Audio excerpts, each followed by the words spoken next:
Bismillahirrahmanirrahim. Assalamualaikum warahmatullahi wabarakatuh. Alhamdulillah, alhamdulillahilladzi allafa baina qulubina fa asbahna bi ni'matihi ikhwana. Asyhadu an la ilaha illallah wahdahu la syarika lah wa asyhadu anna Muhammadan abduhu wa rasuluh la nabiyya wa rasula ba'dah. Allahumma salli wa sallim wa barik ala sayyidina wa maulana Muhammadin wa ala alihi wa sahbihi ajma'in. Subhanaka la ilma lana illa ma 'allamtana innaka antal alimul hakim. Rabbi shrah li sadri wa yassir li amri wahlul 'uqdatam min lisani yafqahu qawli. Amma ba'du. Para asatidzah, para tuan guru, para tokoh masyarakat, para sepuh bini sepuh, para hujat, bapak-bapak dan ibu-ibu, jamaah musholla Al-Ikhlas yang dirahmati oleh Allah Subhanahu wa taala. Terkhusus yang sama-sama kita hormati pemangku wilayah Bapak RW berapa ini saya lupa, 17 Al-Mukarram, Bapak lupa saya namanya, Pak Taufik. Mudah-mudahan selalu diberkahi kesehatan. Dan tak lupa yang sama-sama kita hormati Ketua DKM Musholla Al-Ikhlas Al-Mukarram, Bapak Ustadz Hasan. Dan di sini ada perwakilan dari Musholla Ar-Raudhah Masjid Al-Mustaqim, para jamaah majelis taklim yang berada di sekitaran Kecamatan Priuk yang hadir pada kesempatan sore hari yang berbahagia ini. Untayat kata doa, kata syukur kita panjatkan kehadirat Allah. Semoga hadir dan duduk kita di majelis ini menjadi sebuah catatan amal kebaikan yang kelak akan dilipat gandakan di sisi Allah pahalanya. Shalawat ma'asalam kita haturkan kehadiran baginda Nabi besar Muhammad sallallahu alaihi wasallam. Allahumma shalli wa sallim wa barik alaihi. Dari banyaknya majelis taklim yang ada di Kecamatan Priuk, ini majelis taklim Al-Ikhlas yang paling persiapannya saya rasa paling baik. Ustadznya duduknya, bangkunya nyaman, bisa muter. Cuma di sini doang Hasan. Ada satu masjid, ya ini bangkunya sama kayak begini. Begitu saya dudukin, ngejeglak ke belakang. Untung saya gak ketendang. Ada mejanya, nih. Ya mudah-mudahan, ya karena saya udah pemuda jompo. Kalau duduknya di bawah nggak terlalu kuat, jadi alhamdulillah nih dikasih tempatnya nyaman. Tadi saya datang ada TV-nya, cuma di sini doang Pak pengajian ada TV-nya. Jadi ibu-ibunya nggak ngelongok-ngelongok begini, ya bisa ngeliat di TV. Masya Allah, ini majelis tempat yang betul-betul persiapannya saya rasa alhamdulillah cukup baik. Mudah-mudahan ya bisa menjadi percontohan lah buat tempat-tempat lain. Ya. Baik, mari kita awali dengan bersama membaca Ummul Quran Suratul Fatihah. Semoga dengan berkah Al-Fatihah yang kita baca, Allah mudahkan kita untuk mendapatkan ilmu yang bermanfaat. Al-Hadhihi niya Al-Fatihah.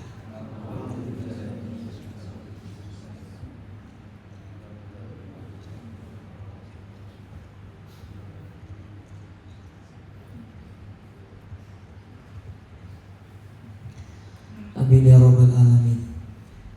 Dan cuma di tempat ini juga Ustadznya belum datang, kopinya udah siap. Semoga tim konsumsi ibu-ibu semuanya Allah balas kebaikannya. Jujur aja ini Pak, saya dari jam 3 keluar. Subuh itu sekarang jam 4 lewat 8. Tadi pagi saya kuliah subuh di Jakarta, di Masjid Al-Mukhlisin Depok, Jakarta Selatan. Berangkat jam 3. Itu berangkatnya Pak, bangunnya setengah 3. Ya lanjut jam 9 di Global sampai zuhur. Terus di sini, dari sini saya balik lagi ke Jakarta karena nanti malam habis sisa saya ada acara maulid. Saling doa mudah-mudahan kita semua sehat walafiat. Terima kasih Indah yang buatin kopi, jadi melek lagi matanya. Silahkan dibuka Al-Quran surah Al-Furqan. Al-Furqan ayat ke-63 sampai ayat ke-65.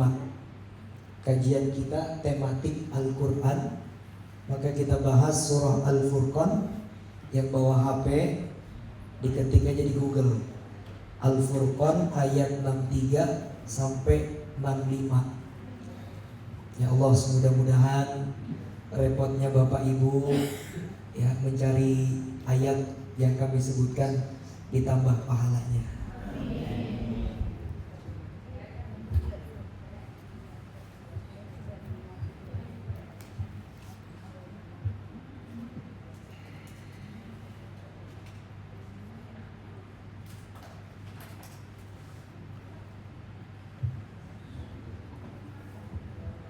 Baik. Sebelum saya baca ayatnya, di dalam surah lain Allah berfirman, wa rabbuka yakhluqu ma yasha wa yakhtar. Allah itu menciptakan semua makhluk dari semua makhluk yang telah diciptakan Allah. Wa yakhtaru, ada yang dipilih Allah untuk diistimewakan kedudukannya. Sebagai contoh, sebelum kita masuk ke surah Al-Furqan, dalam satu minggu ada 7 hari. Maka dari 7 hari yang diciptakan Allah, Allah mengistimewakan hari Jumat sebagai Sayyidul Ayyam. Jadi dari hari Senin, Selasa, Rabu, Kamis, Jumat, Sabtu, Minggu, maka Allah istimewakan hari Jumat sebagai Sayyidul Ayyam.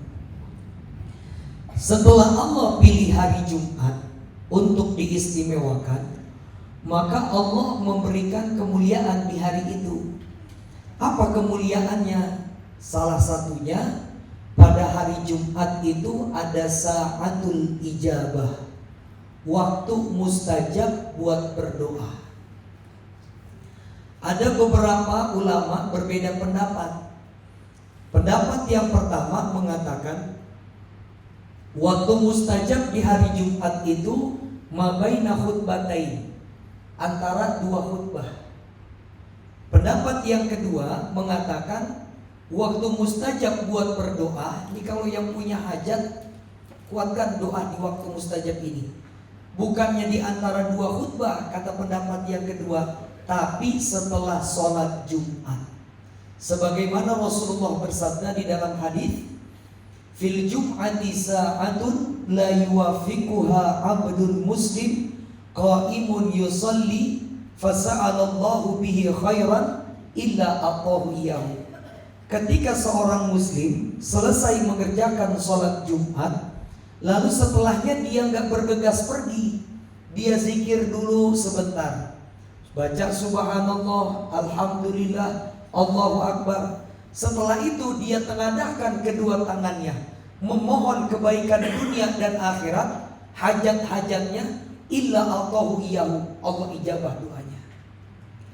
Namun ada pendapat yang ketiga mengatakan waktu mustajab di hari Jumat bukannya di antara 2 khutbah, bukan pula setelah sholat Jumat, tapi waktu mustajab di hari Jumat. Pendapat Abdullah ibnu Umar mengatakan setelah sholat asar pada hari kayak begini nih, habis sholat asar dia doa di hari Jumat. Itu satu kemuliaan dari hari. Kemuliaan berikutnya apa? Nabi mengatakan wala taqumus saah illa fi yaumil jum'ah. Kiamat tidak akan terjadi melainkan terjadinya hari. Dan kemuliaan yang lain, di hari Jumat itu kalau ada seorang muslim meninggal dunia tidak dalam keadaan bermaksiat kepada Allah, maka Nabi mengatakan wafatnya husnul khatimah. Ma min muslimin yamutu lailatal jum'ah au yaumal jum'ah.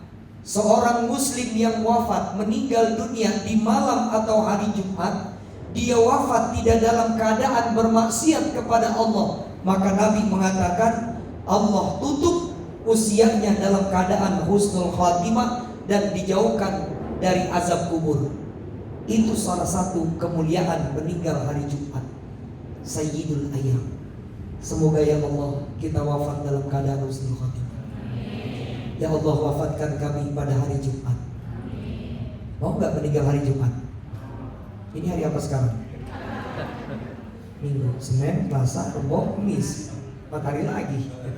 Nah, saya percepat. Bulan pun ada yang diistimewakan Allah. Nah, sekarang kita masuk dari ayat yang akan kita pelajari.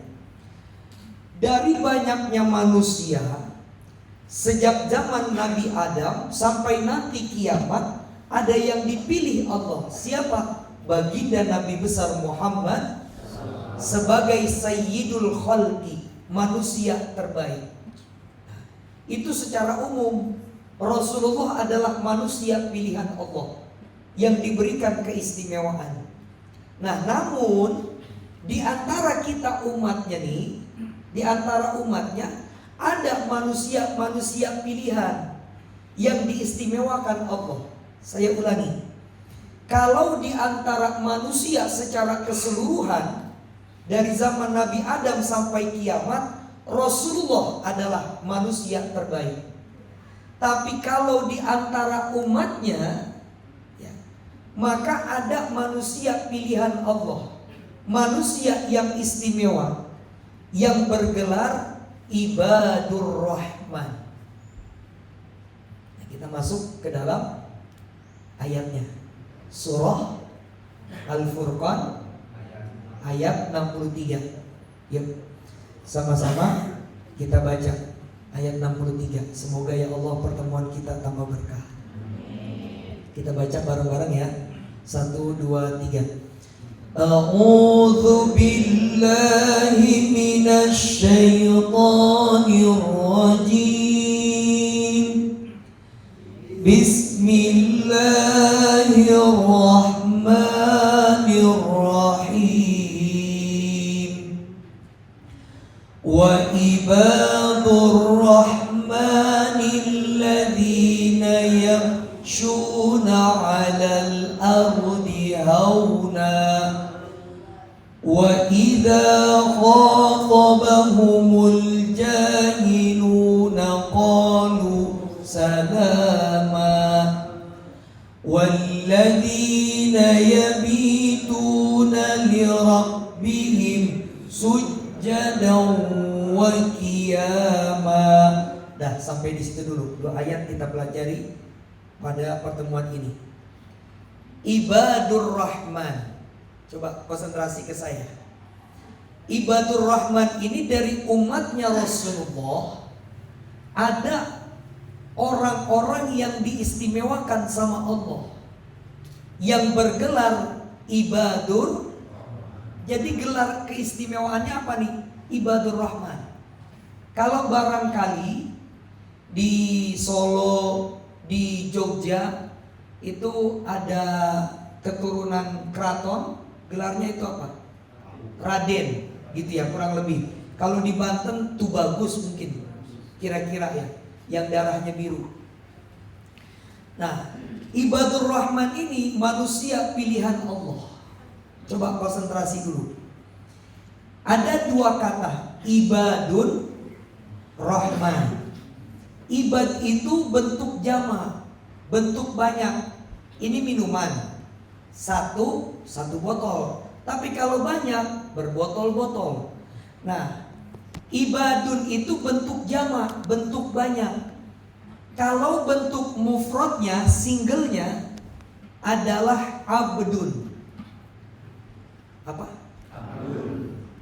Kalau di dalam bahasa Indonesia, abdun itu artinya hamba.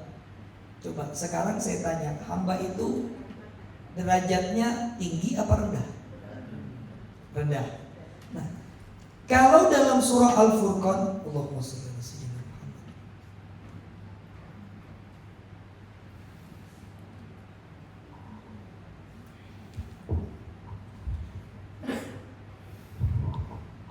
Dalam surah Al-Furqan, surah ayat ke-63, di situ menggunakan bentuk jamak, ibadun.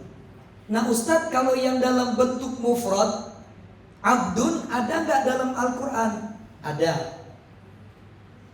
Apa bentuknya? Abdun, bentuk mufrad. Di mana? Di dalam Al-Quran, surah ke-17, ayat pertama. Nama surahnya surah Al-Isra.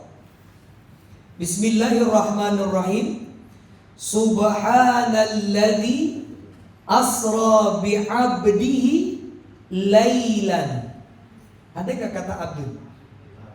Subhanalladzi asra bi'abdihi. Maha suci Allah yang telah memperjalankan hambanya di waktu malam hari, yang telah mengisra mi'rajkan hambanya. Kalau kita telisik ayat ini, kata-kata abdun itu diartikan dalam kamus bahasa Indonesia hamba. Hamba itu derajatnya tinggi apa rendah? Ya Allah, mudah-mudahan yang benar jawabannya bisa berangkat umroh. Abdun itu derajatnya tinggi apa rendah? Kenapa Allah menggunakan kata abdun? Maha suci Allah yang telah memperjalankan hambanya. Kenapa Allah nggak menggunakan Subhanalladzi asra bi rasulihi bi nabiyhi?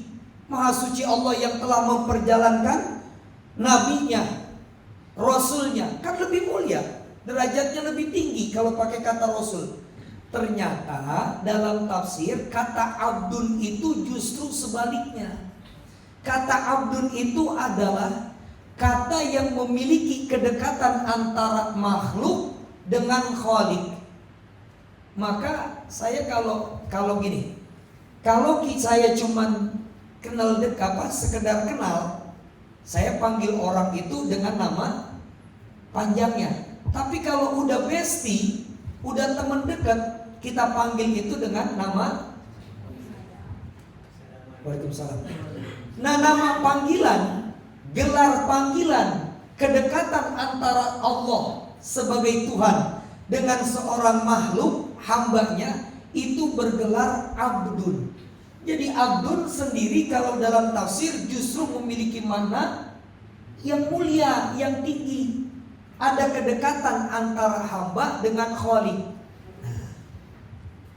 Sampai-sampai begitu mulianya kata abdun, Nabi mengatakan di dalam hadis, ahabbul asma indallahi abdullah wa abdur rahman. Nama yang paling dicintai Allah, kata Nabi, ada dua. Yang pertama yaitu Abdullah, yang kedua Abdul. Jadi kata abdun itu justru kata yang paling mulia. Sampai Nabi mengatakan nama paling dicintai Allah dua, Abdullah dan Abdul. Makanya kalau ada yang istrinya lagi-lagi hamil, seumpama nanti anaknya lahir laki-laki, nih kasih nama ini nih, nama paling dicintai Allah, Abdullah dan Abdul. Tapi kira-kira orang sekarang mau gak anaknya dikasih nama itu? Ah Ustaz, gak keren. Masa 2025 anak namanya Abdurrahman dipanggilnya Oman. Masa 2025 anaknya dinamain Abdullah dipanggil Idul. Padahal sahabat nih paling banyak namanya dua nama ini. Umar bin Khattab nama putranya Abdullah bin Umar bin Khattab. Abu Hurairah setelah diganti namanya dari Abdus Syam berubah menjadi Abdurrahman. Ibnu Mas'ud nama panjangnya Abdullah. Jadi Abdullah ini nama paling dicintai. Ya. Boleh kalau misalkan pengen dinamain nama anaknya Abdullah, 2 nama. Nah, kita kembali. Nah, sekarang kita ini menjadi hambanya Allah. Yuk kita upgrade status kita nih, biar jadi hamba yang dicintai Allah, yang istimewa, yang gelarnya apa tadi? Ibadur. Biar kita di-upgrade kedudukannya menjadi Ibadur Rahman. Kita lihat ciri-ciri orang yang diistimewakan Allah, yang bergelar Ibadur Rahman apa? 1. Jadi nanti ada wali, ada Ibadur Rahman. Jadi ada nabi, rasul yang diistimewakan Allah, ada wali. Nah, selain wali, ada juga manusia biasa yang diistimewakan Allah. Gelarnya apa? Apa karakteristiknya? Apakah kita ini Ibadur Rahman atau bukan? Lihat karakteristiknya. 1. Ibadur Rahman ini punya karakter yang pertama, alladzina yamshuna 'alal ardi hauna. Mereka itu kalau berjalan di muka bumi, mereka berjalan dengan keadaan hauna, tenang. Maksudnya apa? Enggak sombong.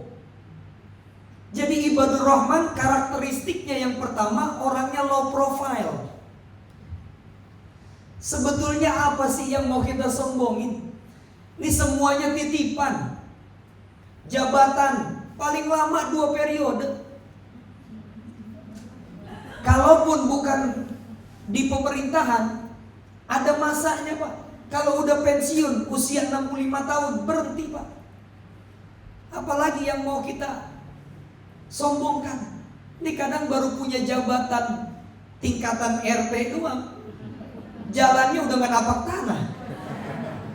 Kan main RT.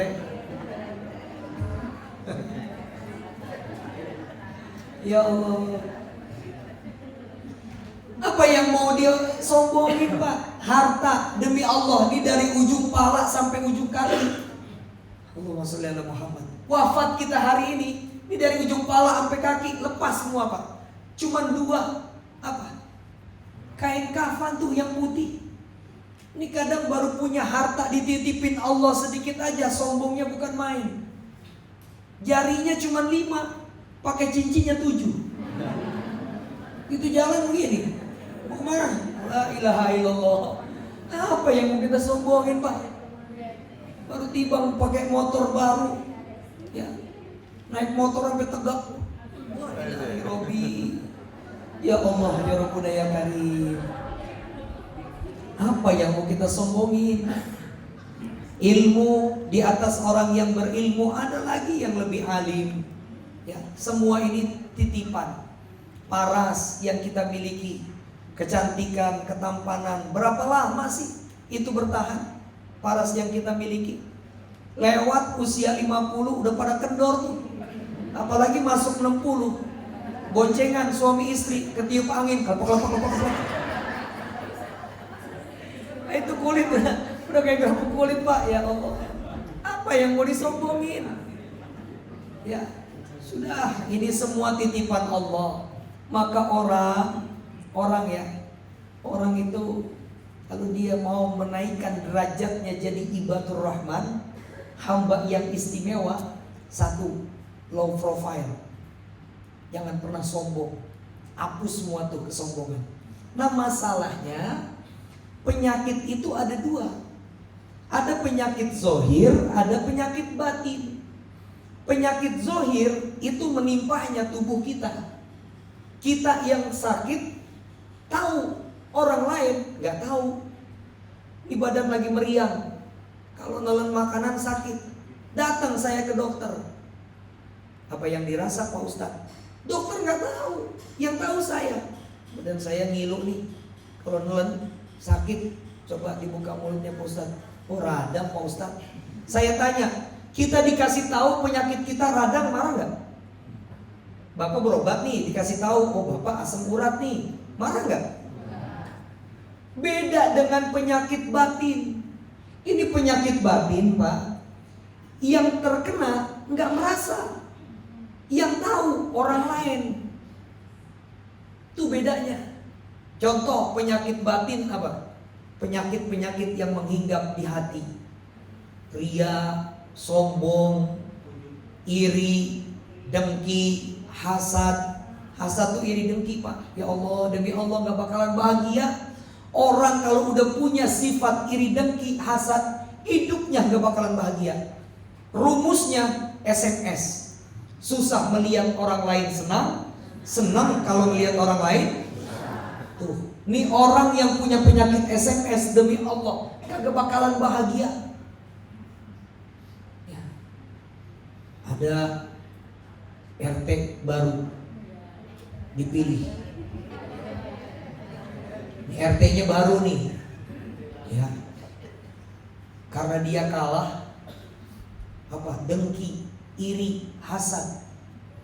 Diliatin terus tuh RT, dipantau terus.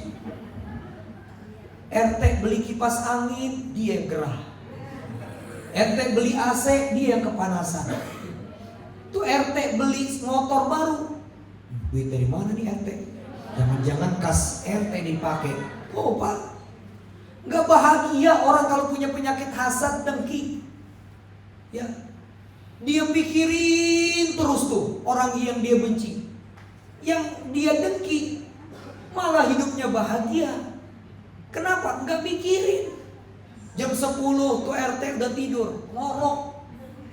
Itu tetangganya yang dengki, jam 12 belum tidur, mikirin RT baru. Papa, apa sih mah? Pak, bangun dulu dong. Apa sih papa ngantuk banget nih, capek habis kerja. Pak, itu RT beli motor duitnya dari mana ya Pak? Allah Akbar. Jam 12 bukan tidur mikirin RT. Gak bahagia orang punya penyakit hasad dengki. Nah masalahnya nih, penyakit-penyakit batin yang menghinggap dalam diri kita, itu kitanya gak tahu, orang lain yang tahu. Kita sombong, diingetin, Pak mohon maaf jangan begitu, nanti berkesan sombong. Kira-kira kalau kita diingetin begitu, dikasih tahu penyakit kita, marah apa enggak? Beda sama penyakit zohir. Dibilang sama dokter, Bapak asam urat, Bapak radang, kita terima. Tapi kalau penyakit batin, ya Allah, orang lain yang tahu, yang bisa menilai. Maka kalau ada masukan tentang apa yang buruk dari kita, alhamdulillah, terima kasih. Tawasau bil haq, tawasau bisabr. Dan ini sombong, hati-hati. Sifatnya ibadur rahman, dia gak pernah sombong, hati-hati. Kenapa? Sekecil titik aja kata Nabi, la tadkhulunal jannah, kalian gak akan masuk surga kalau di dalam hati kalian ada satu titik kesombongan. Cuma satu titik kata Nabi, kalian gak akan masuk ke dalam surga. Jadi ayo kita kis-kis, ya, apa yang kita mau sombongin semua titipan Allah. Ya, mulai dari jabatan, harta, ilmu, semuanya ini titipan Allah. Kapanpun Allah mau ambil, demi Allah, cuman hanya seperti menjentikan jari. Gampang banget. Kesehatan yang dikasih nih, kalau Allah mau, aduh udah gak bisa bangun, stroke. Harta yang dikasih, habis Pak. Pangkat jabatan, tuh ada gubernur, belum ada setahun diangkat, udah kena KPK. Jadi sekali lagi, kalau Allah mau tarik apapun dari diri kita, mudah. Jadi janganlah berlaku sombong, ya. Nah, tapi ada sombong yang dibolehin. Di dalam kitab ada 3 tempat kita boleh sombong. Yang pertama kapan? At-takabbur 'alal mutakabbir shadaqah. Kita berlaku sombong kepada orang yang sombong tuh boleh. Kalau ada orang sombong, kita jangan merendah, malah tambah tinggi. Gimana nyadarin orang sombong? Sombongin lagi. Saya pernah ada acara. Ini beneran nih, pernah ada acara. Ya. Ini orang udah berangkat haji. Lah panitia MC ketika acara manggil, anggap aja namanya Abdurrahman. Yang terhormat Bapak Abdurrahman kagak pakai haji. Marah-marah, Pak. Besok-besok kalau manggil saya pakai haji dong. Saya kan udah haji, puroda lagi 300 juta. Waduh. Nih. Maka bagaimana nanggepin orang-orang begini? Kadang perlu juga disombongin lagi. Ya. Besok sama Ustadz Hasan, ya alhamdulillah saya udah berangkat haji 3 kali.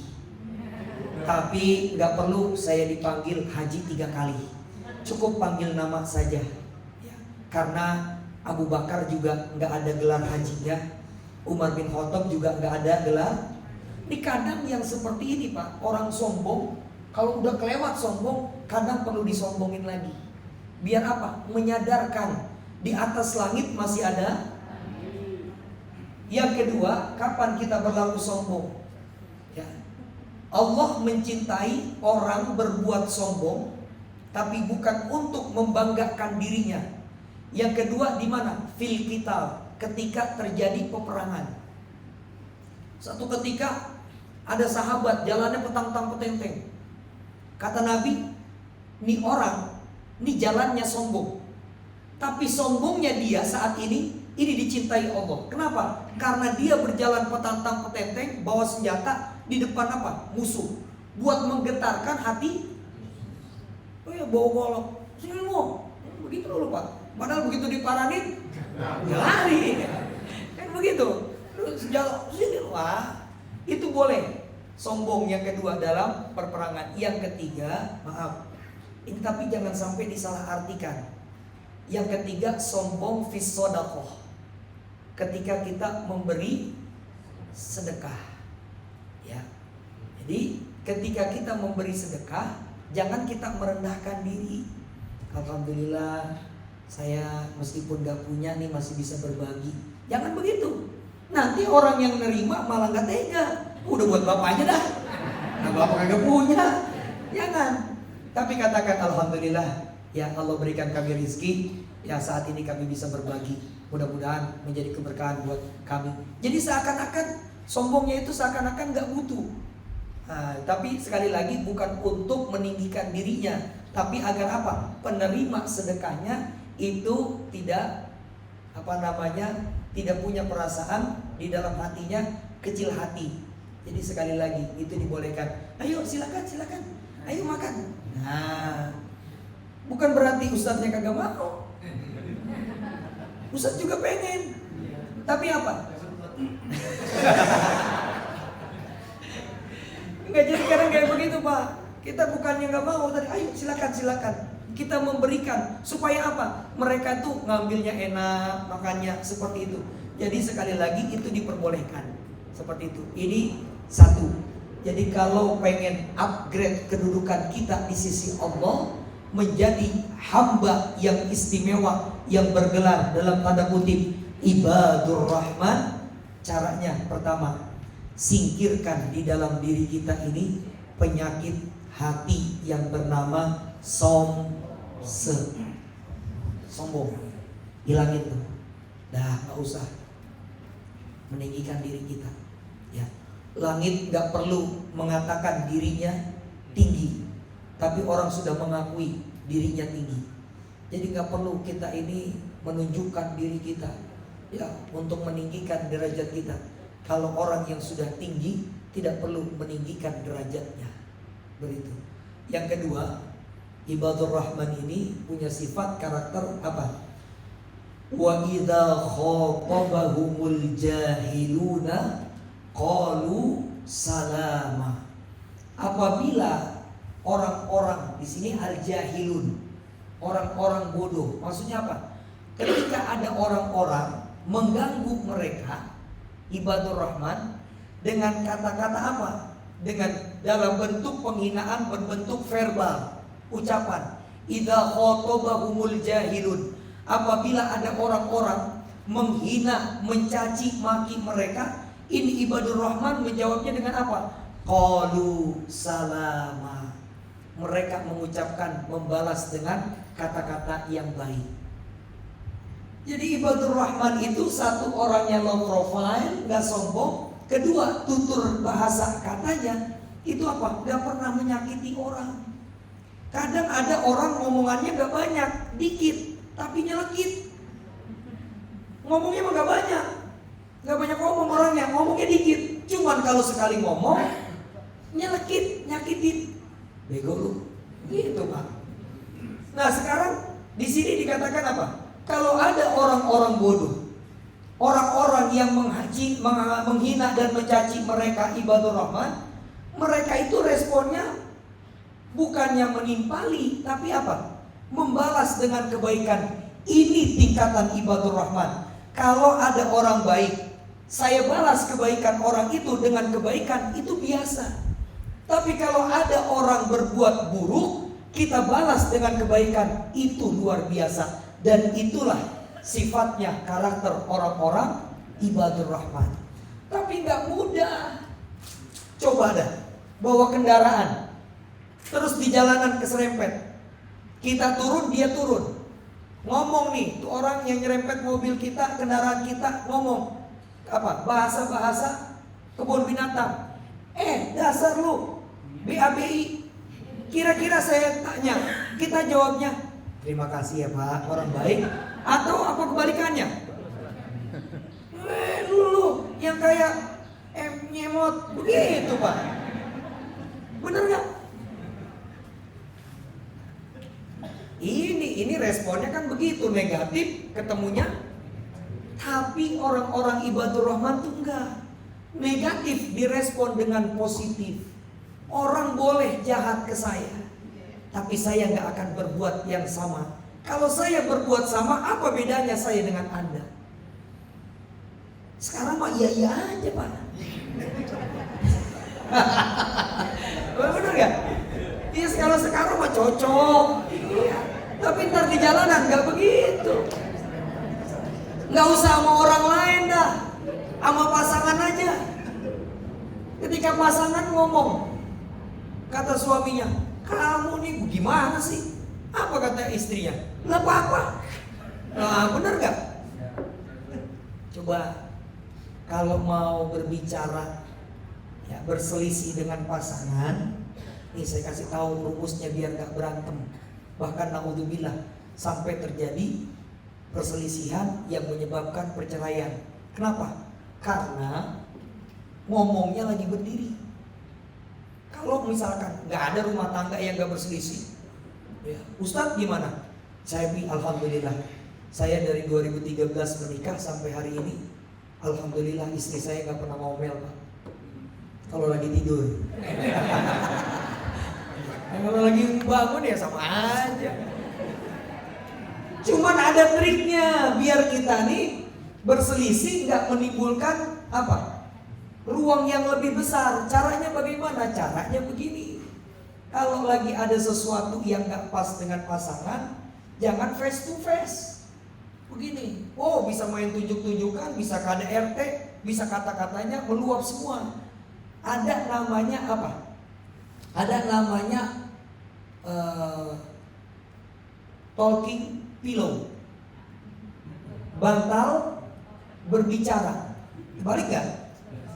Ya, jadi kapan? Ngomongnya itu di kasur. Ya, ngomongnya di mana? Nah, disebutnya bantal bicara. Gimana ngobrolnya sambil rebahan? Pak, kalau bisa jangan beginilah. Ya, mama juga jangan begitu. Gak bakalan Pak, sampai naik tuh suaranya. Besok-besok kalau ada perselisihan di mana?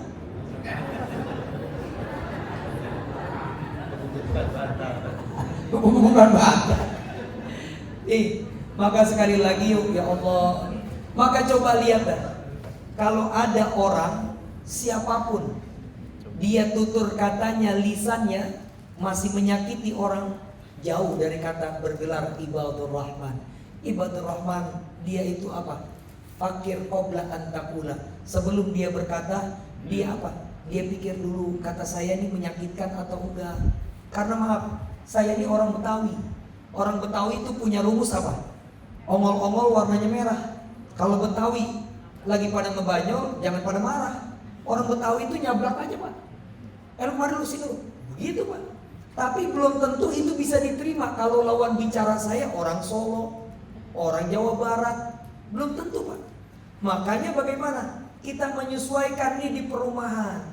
Jangan sampai nih kata-kata kita nih itu menyakiti orang.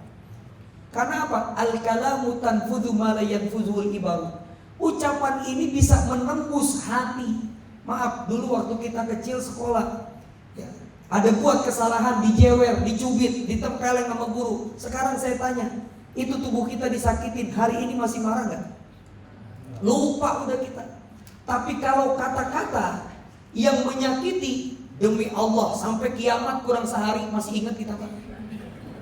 Boleh saya maafin, tapi nggak akan saya lupakan. Susah maafinnya kalau kita berantem sekedar ini. Tapi kalau kata-kata yang menyakiti, susah demi Allah minta maafnya. Ya Allah Ustadz, bayangin Ustadz, di depan warga Ustadz, saya dicaci maki, saya dibilang begini, begitu, padahal saya nggak ngelakuin Ustadz. Ya Allah, sakit hati banget saya Ustadz. Pokoknya 7 turunan, 8 tanjakan, 11 pengkolan, saya maafin. Nih hati-hati, ya lisan nih dijaga, jangan sampai menyakiti orang. Tutur kata bahasanya, kalau emang ada yang kurang pas, kan bisa bicaranya baik-baik. Ada apa ya? Kan begitu. Gak usah pakai teriak-teriak. Ya, lawan bicara kita nanti insya Allah akan tidak terganggu. Seperti itu. Dan yang ketiga, ini sebetulnya ada sampai 13 sifat ibadur rahman. Saya cukupkan yang terakhir, yang ketiga. Sifat yang ketiga ibadur rahman, pertama apa sifatnya? Gak sombong. Yang kedua, tutur katanya baik. Yang ketiga, walladzina yabituna lirabbihim sujjadau wa qiyama. Ibadur rahman karakternya yang ketiga, di tengah malam dia bersujud kepada Allah. Untuk apa? Melaksanakan sholat malam atau sholat tahajud. Wa minal laili fatahajjat bihi. Di sepertiga malam terakhir bangunlah engkau. Asa ayyab asaka rabbuka maqama mahmuda. Allah angkat tuh derajatnya. Jadi derajat kita diangkat jadi ibadur rahman. Jalannya apa? Tahajud. Maka kalau mau ada perubahan ya, dalam kehidupan kita, Ustaz doain ya biar saya diangkat jadi ini ya nih. Ustaz doain ya usaha saya biar ini. Ustaz doain pengen begini. Caranya gampang, Pak. Pengen kita ada perubahan dalam kehidupan, rubah. Jangan cuma yang wajib. Melalui apa? Sholat tahajud. Jaga baik-baik sholat tahajud. Demi Allah, Allah rubah keadaan kehidupan kita. Maaf, mohon maaf ya, ini mah testimoni doang, testimoni ya, bukan untuk bersaya-saya, enggak. Sebelum saya selesai di Al-Azhar Mesir, mau pulang, guru saya titip pesan begini, alaika biqiyamil lail wa tilawatil Quran. Nanti sampai Indonesia, guru kami nih, jangan tinggalin dua, apa? Sholat tahajud sama baca Quran. Rafa'akallahu qadrak. Allah akan mengangkat derajatmu dengan dua itu. Itu pesan guru kami. Alhamdulillah Pak, kami jalankan. Ya, sekarang saya rasakan. Saya bisa kesana kesini. Mungkin bukan karena keilmuan saya, mungkin bukan karena usia saya, masih banyak yang lebih senior, masih banyak yang lebih alim. Kenapa Allah bisa angkat? Karena mungkin karena diangkat dengan sholat tahajud. Maka jangan tinggalin nih sholat tahajud. Ibadur rahman, cirinya yang ketiga, dia gak lepas dari tahajud. Sekarang subuh jam 4 lewat 8. Maka gimana caranya? Gak perlu kita bangun dari jam 3, ntar ngantuk. Cukup mendekati subuh. Jam berapa? Jam 4 kurang 20 kita udah bangun. Gak usah banyak-banyak, yang penting rutin. Tiap hari kita tahajud 2 rakaat doang, gak apa-apa. Karena Nabi mengatakan ahabul a'mal indallah adwamuha. wa in qolat. Nah, Ustadz saya pengen banget tahajud, tapi gak bisa bangun. Kecapean Ustadz, pulang kerja malam, dari pagi berangkat, pengen banget tahajud, gak bisa bangun. Saya kan pernah kasih tips di sini. Pengen bisa bangun tahajud, kata guru saya, satu, mau tidur ambil wudhu. Yang kedua, baca 3 qul. Qul huwallahu ahad, qul a'udzu birabbil falaq, qul a'udzu birabbin. Mau nambahin ayat kursi silahkan, enggak juga gak apa-apa. Yang ketiga, baca doa tidur. Habis baca doa tidur, niatin dalam hati, ya Allah bangunin saya sepertiga malam terakhir, saya mau tahajud. Itu nanti Allah yang bangunin. Caranya banyak. Kebelet kencing, jatuh dari ranjang, ini di atas internet nih, ada tikus dikejar-kejar kucing, jadi bangun, dubrak, apaan tuh? Ada aja caranya Allah bangunin. Ustaz, masih kagak bangun juga? Bangun, insya Allah bangun. Ambil wudhu, baca 3 qul, baca doa, niat sama Allah, minta dibangunin. Kalau emang udah kebangetan capek, pules, nggak bangun juga, pasang alarm. Tapi ganti bunyinya, jangan yang tit tit tit tit. Kalau bunyinya begitu kita bangun, matiin, tidur lagi. Ganti pakai lagu nasyid. Begitu jam 4:20 bunyi tuh HP. Ting. Bila Israel datang memanggil. Bangun gak saudara saya? Ada yang mau bertanya silakan. Sebelum saya tutup, yuk sama-sama angkat derajat kita yang menjadi ibadur rahman, hamba yang dicintai Allah. Hilangkan sifat sombong dalam diri. Yang kedua, jaga tutur kata dengan kata-kata yang baik dan bijak. Karena kata ini kalau sudah keluar, apalagi maaf sampai menyakiti hati orang lain, ya naudzubillah, susah demi Allah untuk menghilangkan rasa sakit yang disebabkan oleh kata-kata yang menghina. Dan ketiga, pengen jadi hamba ibadur rahman yang Allah nanti akan rubah kehidupan kita, ekonomi, strata sosial kita, pangkat jabatan. Gimana caranya? Dirikan sholat tahajud. Demi Allah, nanti akan Bapak lihat sendiri. Jalankan dulu pertama berapa? 40 hari, jangan putus. Kalau putus, ulang lagi dari pertama. Maka nanti akan dilihat betapa keajaiban-keajaiban Allah akan datang bagi mereka yang melaksanakan sholat tahajud. Gitu. Baik, kalau tidak ada yang mau ditanyakan, saya tutup. Sebelum saya tutup, mari kita baca suratul Fatihah. Ini kondisi memang cuaca yang tar panas, tar hujan, banyak yang pada sakit. Maka di penghujung taklim kita sore ini, kita doakan saudara-saudara kita yang dalam keadaan sakit, semoga Allah angkat penyakitnya, diberikan kesembuhan. Kita yang hadir, semoga Allah berkahi kita dengan kesehatan, Allah panjangkan umur kita, Allah kabulkan hajat-hajat kita, Allah jadikan keluarga kita sakinah mawaddah warahmah, dan Allah berkahi dengan keturunan soleh dan soleh. Al-Hadiyah Al-Fatihah.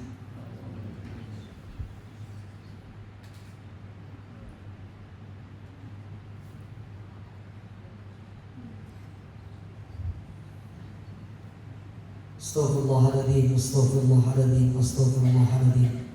Allahumma salli ala sayyidina Muhammadin fil awwalin, wa salli wa sallim ala sayyidina Muhammadin fil akhirin, walhamdulillahi rabbil alamin. Rabbi ighfir lana dzunubana wa liwalidina warhamhum kama rabbawna shighara. Allahumma rabban nas adhibil ba'sa ya Allah, ishfina wasmi mardana wa mardal muslimin, fa innahu la shifaa illa shifaa'u, shifaan la yughadiru saqaman wala alaman. Allahumma salli ala sayyidina Muhammad salatan tuballighuna biha ziyarata masjidikal haram wa ziyarata qabri nabiyyina al-kiram Muhammadin sallallahu alaihi wasallam. Ya man la yahtaju ila bayanin wa tafsir, hajatuna ilaika kathir, hajatuna ilaika kathir. Silahkan sebutkan hajat-hajatnya.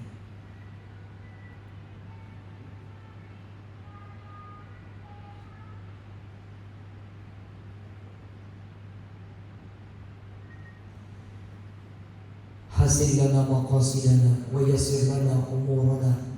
Allahumma la sahla illa ma ja'altahu sahla wa anta taj'alu sabra idza syi'ta sahla. Allahumma la tada' lana min maqamin hadha dhanban illa ghafarta wa la hamman illa farajta wa la daynan illa qadaita wa la maridan illa syafaita wa la bala'an wa waba'an illa dafa'ta wa la hajatan min hawaiji dunya wal akhirah illa qadaitaha wa yassartaha ya rabbal alamin. Rabbana atina fid dunya hasanah wa fil akhirati hasanah wa qina adzabannar. Wa sallallahu ala sayyidina Muhammadin walhamdulillahi rabbil alamin. Sebelum saya tutup, majelis ilmu itu dikatakan Nabi laksana raudhah min riyadil jannah. Maka apabila di antara kita punya hajat, Ustaz, saya punya hajat tertentu, saya udah doa habis sholat, kadang habis tahajud pun saya udah minta, kok rasa-rasanya masih belum diijabah sama Allah. Coba hadir ke majelis ilmu, lalu selama hadir di majelis sebutkan apa hajatnya. Ya Allah, saya punya hajat begini, Al-Fatihah. Lalu bacakan sholawat. Insya Allah hajat-hajat kita akan dijawab sama Allah. Mari kita tutup dengan bersama membaca doa kafaratul majlis. Subhanakallahumma bihamdika, asyhadu an la ilaha illa anta, astaghfiruka wa atubu ilaik. Saling doa, mudah-mudahan kita semua diberkahi kesehatan oleh Allah. Assalamualaikum warahmatullahi wabarakatuh.